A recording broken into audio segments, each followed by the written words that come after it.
Bonjour tout le monde, bienvenue à nouveau sur Couronne de la foi. Aujourd'hui, je veux simplement vous parler de mon parcours de vie, de mon témoignage. Car je crois que Dieu veut toucher certaines personnes. Je vais être assez explicite et transparente. Parce que je crois qu'il y a des gens qui croient dans leur propre cœur qu'ils sont allés trop loin, qu'ils ne sont pas assez bons, qu'ils ont été dans tellement de péchés que Dieu ne les reprendra jamais. Je veux vous montrer ma vie. Je veux vous parler de qui j'étais avant de donner ma vie à Jésus-Christ. Parce que, honnêtement, j'étais une épave. Mais Jésus m'a sauvée. Dans mon gâchis, il m'a choisi. Il m'a vu comme un vase, digne d'être utilisé, et il allait me conduire à lui. Ce n'était pas que j'étais une bonne personne, ou de ce que je faisais. Non. C'est simplement parce qu'il m'aime. Donc aujourd'hui, je veux vous encourager à écouter mon témoignage, et soyez bénis.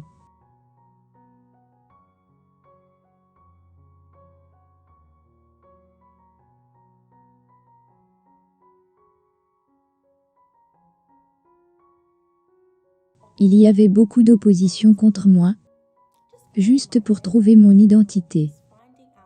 Juste trouver qui j'étais, c'était une telle bataille.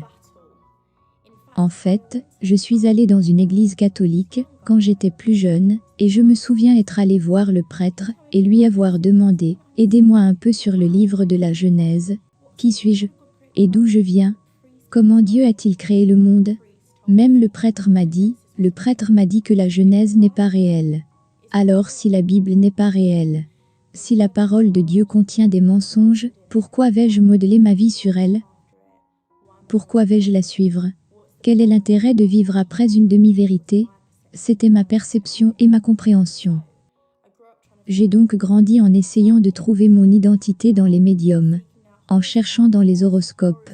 Oui, dans les horoscopes. L'astrologie n'est pas de Dieu, parce que la source, ce sont les ténèbres. Ce n'est pas de la lumière. J'étais sur Internet, regardant la lecture des lignes de la main, pendant parfois 2 ou 3 heures par nuit, et j'apprenais comment le faire. Comment savoir lire ces lignes sur les paumes des gens, pour essayer de leur dire toute leur vie. Je m'impliquais littéralement dans les chakras. Je regardais les auras. J'achetais des cristaux, j'étais impliquée dans les aimants. Je portais certaines bagues et tous ces types d'objets occultes, afin d'essayer de trouver mon identité. Me connecter au zen, faire du yoga, ou faire des méditations démoniaques.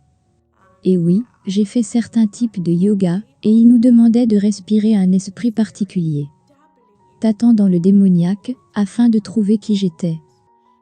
En regardant les systèmes de ce monde, et leur permettait de parler à mon âme, et de me dire qui je devrais être.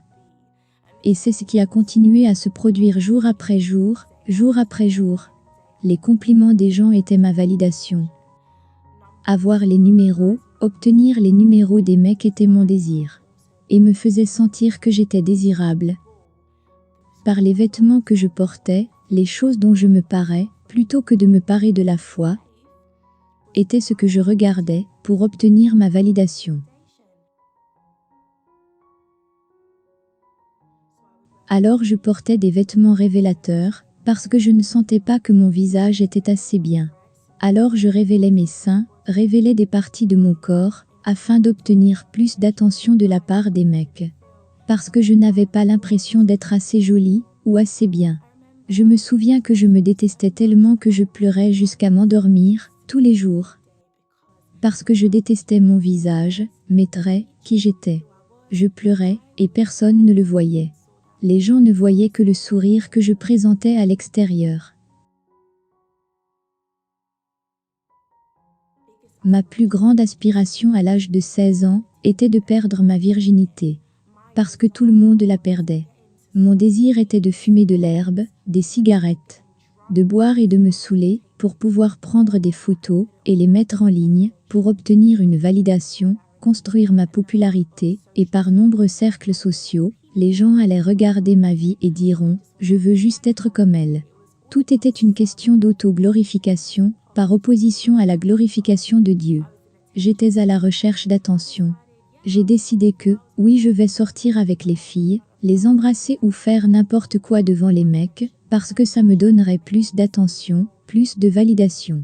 Ça me ferait paraître plus cool, plus bizarre, plus intéressante. Je me saoulais. Et littéralement être possédée par des esprits.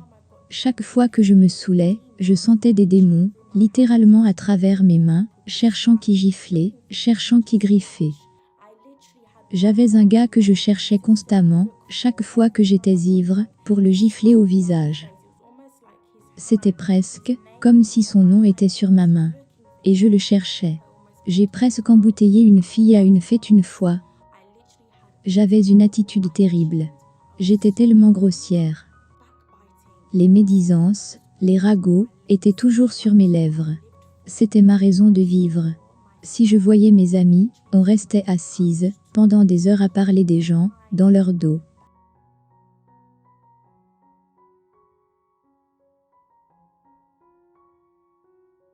Je regardais de la pornographie.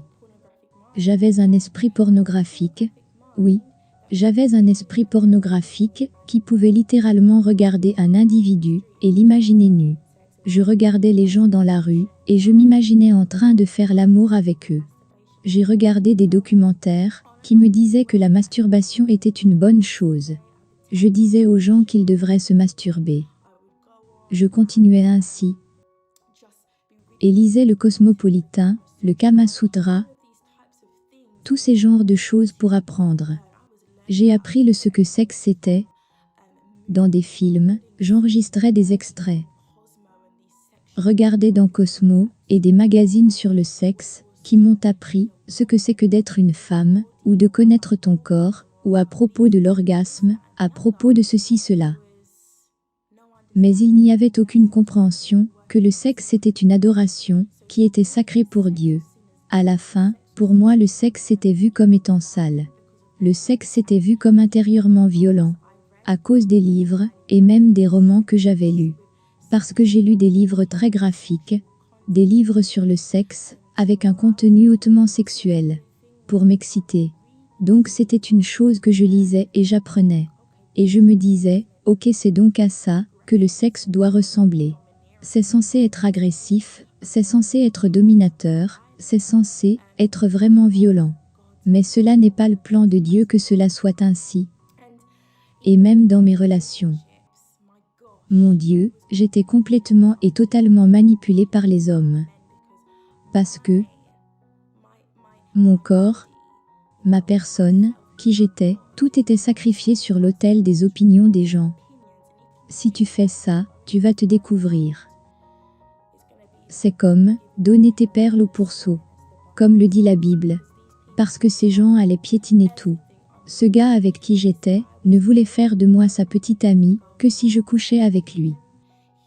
Il ne voulait pas me parler en public. Il ne se souciait pas de moi. Ne m'invitait pas à sortir. Il ne me respectait pas. Ce type n'en avait aucun, il n'avait aucune compréhension de ce qu'était l'amour. Et je cherchais l'amour dans quelqu'un qui n'avait pas cette compréhension. Et donc je finissais continuellement par être blessée. Donc lorsque je l'ai rencontré pour la première fois, ma mentalité était que je dois faire en sorte qu'il ait besoin de moi. Parce que je pensais que l'amour signifiait besoin, ce qui signifie que lors de notre premier rendez-vous, j'ai fait une fellation à cet homme, dans un lieu public. Parce que pour moi, je pensais que cela le ferait m'aimer. Cela l'amènerait à penser que je suis sexuellement attirante. Cela l'amènerait à ne pas me quitter, parce que je suivais ma structure cosmopolitain, et ce que mes amis, les gens, m'avaient dit ce que je devais faire pour garder un homme. Et c'est ce qui s'est passé. Et ainsi de suite, jusqu'au point où la prochaine personne avec qui j'étais, je pensais que j'avais progressé. Je n'avais pas réalisé que j'étais en fait dans un autre cycle démoniaque. Je faisais des choses, avec des gars dans des boîtes, ou des inconnus que je ne connaissais pas. Je les embrassais, je les laissais caresser mon corps, me toucher.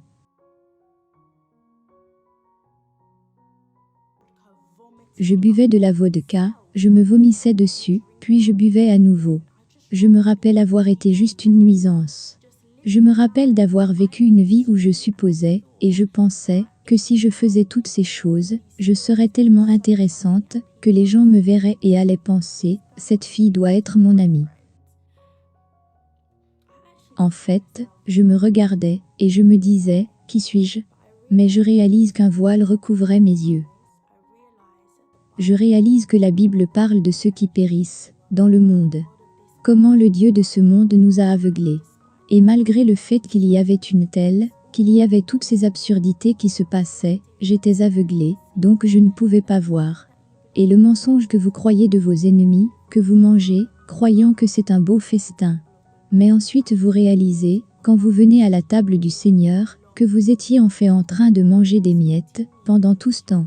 Tout cela a continué jusqu'à ce que littéralement, tout dans ma vie a commencé à être secoué. Famille, amis, toutes les choses, chamboulaient. Alors j'ai commencé à aller à l'église. Mais je n'étais pas prête à renouveler mon esprit pour devenir une personne changée. En lieu et place, je suis restée telle qu'elle. Et comme je stagnais, j'ai commencé à séduire les gens dans mon propre péché. Cela signifie que j'étais maintenant dans l'église, séduisant les gens de l'équipe de louange. Séduisais les gens avec les tenues que je portais et essayais d'attirer l'attention des autres mecs. Une attention malsaine. Je n'avais aucune crainte de Dieu. En fait, la seule raison pour laquelle j'ai arrêté de faire les choses que je faisais, c'est parce que j'avais peur que les gens le découvrent. Ce qui est pathétique. J'allais littéralement vers les gens et je disais, au cas où vous me demandiez, si je suis chrétienne, oui je le suis.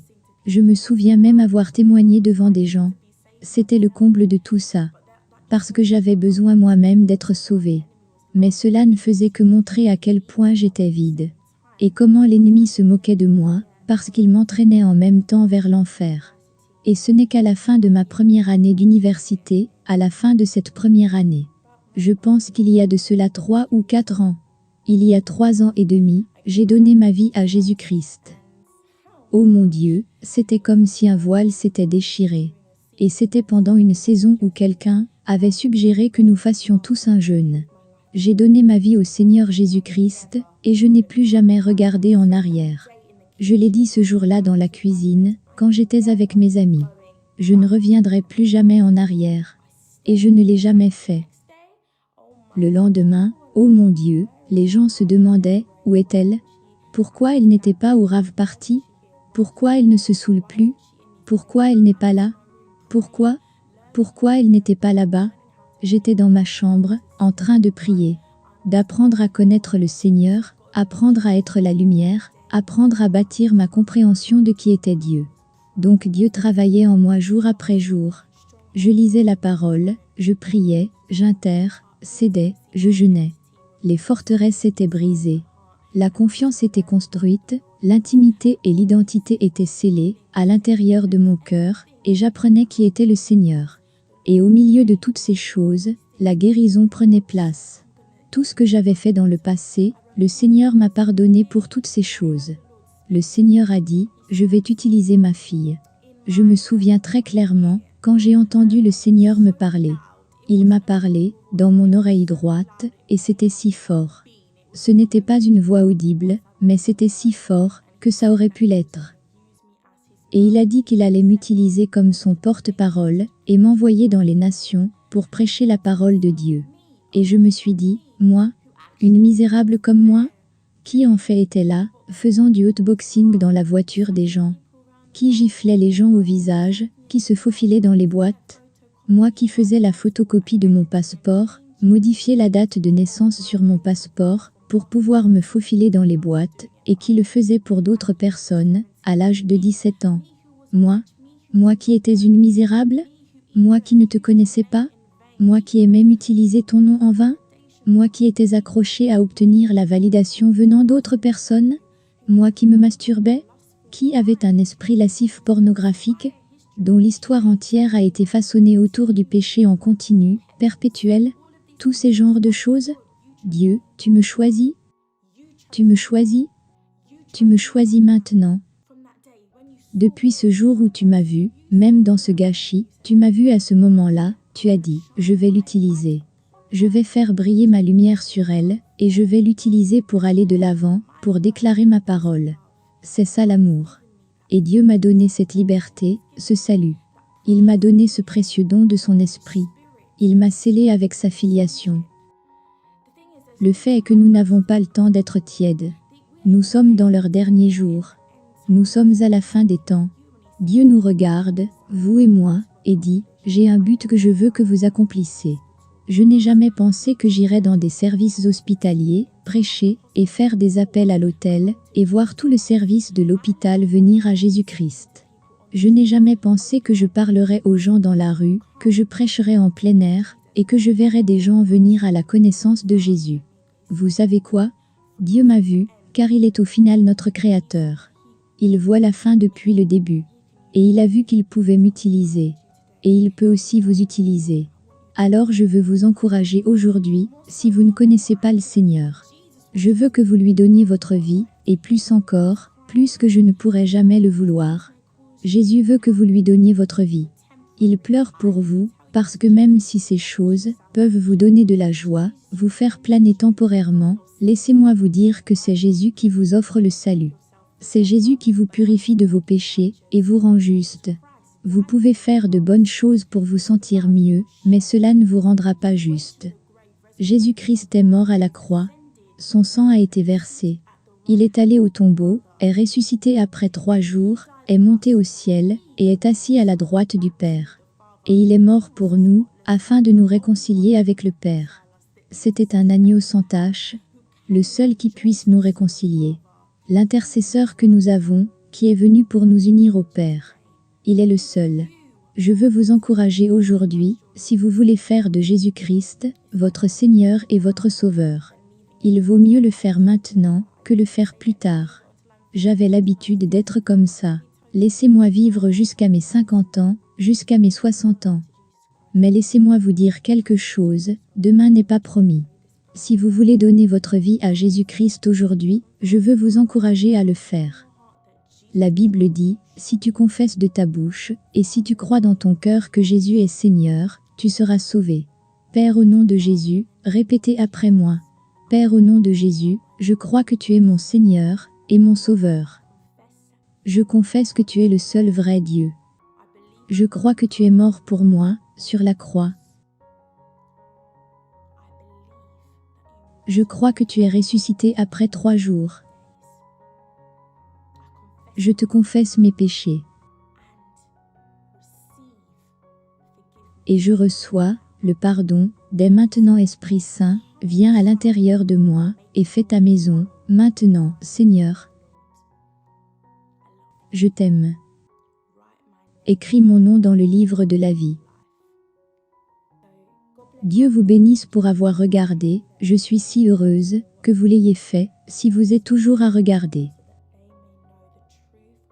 Partagez cette vidéo avec les gens, afin qu'ils puissent connaître la vérité de l'amour de Dieu, parce qu'il a changé ma vie complètement et il veut changer la vôtre.